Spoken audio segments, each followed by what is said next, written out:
Bonjour Thibaut. Bonjour Cédric. Bon, début de semaine un peu grise mine. Faut dire qu'il y a des chiffres chinois qui sont pas enthousiasmants.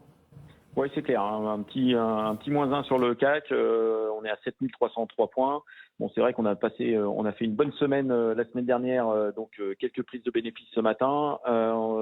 Bien sûr, ce sont les chiffres chinois qui pèsent sur la tendance, ralentissement de la croissance en Chine, notamment post-Covid. On a en plus les chiffres de Richemont sur la partie luxe qui sont un petit peu en dessous des attentes. Alors certes une croissance de 14%, certes ça rebondit plutôt fort sur la partie chinoise, mais un ralentissement sur les autres zones géographiques.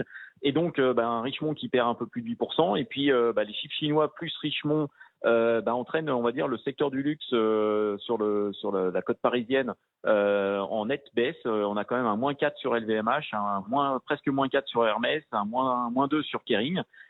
Forcément, quand on a beaucoup de luxe dans l'indice, forcément ça baisse un peu plus. Donc on a 1% de baisse, alors que le reste du CAC 40 se sentir plutôt pas mal. On a quand même des hausses, notamment plutôt des valeurs défensives, Sanofi, Orange, Total qui gagnent entre 0,5 et 1%, avec un petit peu de volume, un peu autour de 400 millions d'euros d'échangés sur le CAC 40. C'est pas si mal pour un mois de juillet.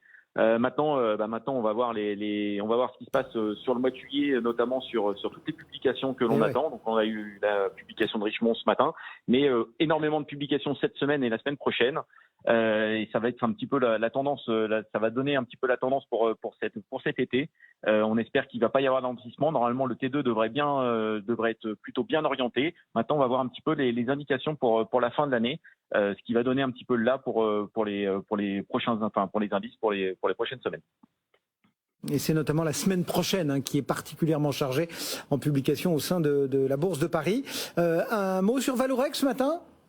Un petit mot sur Vallourec, qui a fait on va dire une pré-publication vendredi.